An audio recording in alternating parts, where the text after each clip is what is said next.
Well, this is the first election cycle that we have not heard from Steve Kotchko, because after 44 years as Dean of the Capitol Press Corps and reporter for Connecticut Radio Network, he retired. So, but we got to get him back. So here he is.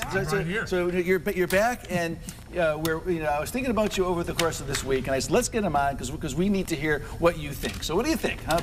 Well, you've covered about what? About what? I'll give you something because earlier you were going to be talking about Larry DeNardis, who is a congressman. Was a congressman, died recently. I thought of one Larry DeNardis story. You know, Larry wanted to be a congressman for a long time. And he told me once that Bob Jima, who was the Democrat who held that seat for eons, kept, kidding with him at cocktail parties and public events, saying, Larry, you better get ready because this could be the term that I decide to pack it all in. Taunting him, exactly right. And so this went on for a long time, and Larry pretty much gave up the ghost and said, look, it's not going to happen. So he took a job with an organization that represented private colleges. And at the news conference, people said, well, what about your congressional ambitions? He goes, no, I've given up on all of that, and I've assured my new employer that I will not be getting involved in politics in any way. A few months later, Jimo bails out.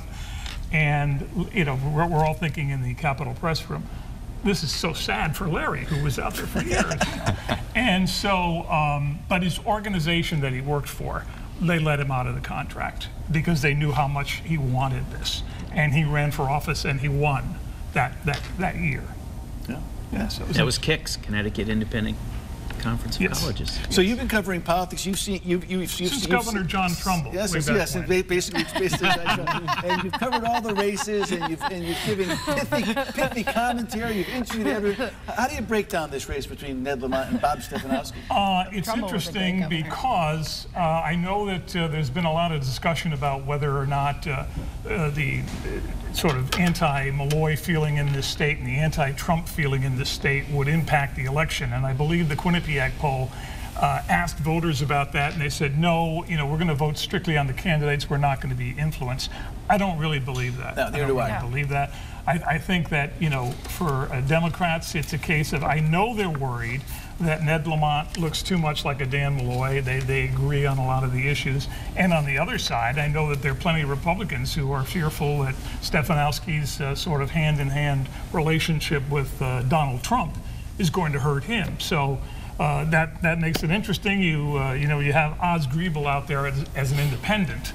And we did have an independent governor of Connecticut. You used to work for him. Way back when, Lowell Weicker, but that was a totally different story. Yeah, I don't think and same with Lieberman too. But I don't think I don't think with all respect to Oz, I don't think you can get elected as independent if your name isn't Lieberman or Weicker, meaning that you've spent like generations. People know who you are. They're used to voting for you at that point. And that was also true of Michael Bloomberg, right? I mean, Bloomberg ran in New York City as a Republican and then switched to an independent. I mean, Lieberman the same thing, Weicker the same thing. You have to have an established base, an established network of constituents. Because it has to be name recognition or a lot of money, and he doesn't have that either. Even with the money, that doesn't make up for everything. You have to have people who are going to follow you. In that race when Weicker won, he was the best known candidate in the race. Sure. The other two candidates, Bruce Morrison and John Rowland at the time, were just congressmen that really weren't known statewide, whereas Weicker was. He had been a United States Senator. I think that's why people felt comfortable voting for him and voting for an independent. And Steve, do you remember when Weicker showed up with his petitions to get on the ballot? Because I do, because my mother was on stage with Senator Weicker at the time, and we're commenting Oz Griebel gets 10,000 signatures. Lowell Weicker stood up in the state capitol with over 100,000 petition signatures to get on the ballot. Totally Think about the difference in that. Question for you about radio. So you're a radio guy, longtime radio guy. What do you think of the current state of radio as it pertains to politics and news? Still relevant, and if so, how? Well, I mean, one of the reasons that I am no longer employed in radio is because the radio, just like television and newspapers, is a shrinking industry. And, the budgets just aren't there. When I started out in radio a long time ago, I was in a small town radio station here in Connecticut. We had a 4-person news staff. This was a small station. Now it's virtually nothing, even at the larger stations. So I would say that medium has gone downhill hill fast, unfortunately. And what do you It's kind think of has shifted more to replaced it? podcasts. That's what I was just going to The say. Steve Kotchko podcast, right? We can all vote for that on Twitter, right? But We let me have a- ask you, yes. what has been, since you've been around for a little bit, covering some of bit. the... John Trump, I think is what he said. Jen had to Google who Governor Trump was. I knew who he was. She had to Google Kotchko. Since you're old, Yeah, since I said it the nice way. What do you think has been the biggest shift in the electorate in Connecticut over like the years of when people have been Since voting Trumbo. on? Since since Governor Trumbo. Like, how have you seen the shift? I think beyond the electorate, looking into government, I think, John was a member of the legislature, and he knows it still, even to this day, a lot of stuff that gets done on a very bipartisan basis. It's not Washington by any means, but I think that the trend is moving in that direction, sadly. I mean, there's a lot more animosity and a lot more bitter partisanship, I think, that's shown up in the last 6 or 7 years that wasn't there. And I think that's rubbing off on the legislature because of Congress. Do you think that's true even after the leaders in all 4 caucuses worked so hard together to pass a budget? Oh yeah, no, I mean, and that's a difference that you point out that's very, very much important, but I think the overall trend is getting nastier like it is in Washington. Jen mentioned podcasts. Do you think that's something that can be viable in politics? I look at all the social media that's going on today and the sound bites. I loved sitting down with you. You'd get a half-hour interview.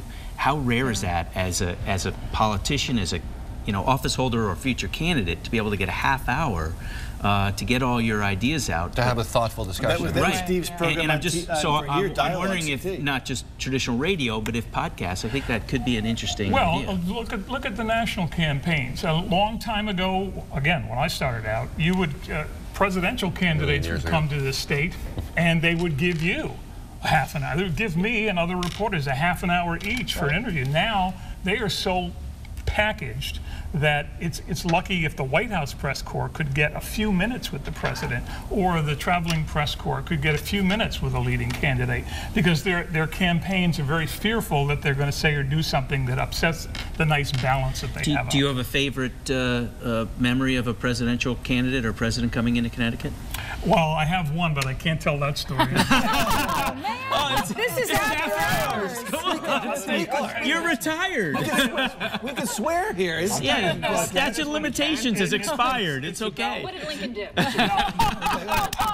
Oh, Well, Jonathan Trumbull goes even farther back than that. But I'll tell you one story about Ronald Reagan. Again, his campaign gave us a full half hour to interview him. They said the only thing is we're going to do it on a campaign bus between Norwich and Stamford. That's his next spot. So I said fine. And it was one of those buses where you could roll down a tabletop and do the interview. And it was fine, except, on the side of the bus it said Reagan for president on it, on both sides. And we'd be going down the highway, and he'd have these 18-wheelers, and they'd blow the horn. And this happened numerous times, to the point where I had to say, because we're recording, I had to say, folks, we're on the highway, and these are the truckers showing how they feel about Ronald Reagan. But he interrupted the interview. That's a nice interview. More important question, should the Mets trade Syndergaard or DeGrom? They shouldn't trade either one of them. Good answer. Good answer. All right, guys. Maybe Syndergaard. That'll do it. The great Steve Kotchko back on TV, right? Thanks. We'll see you guys next week.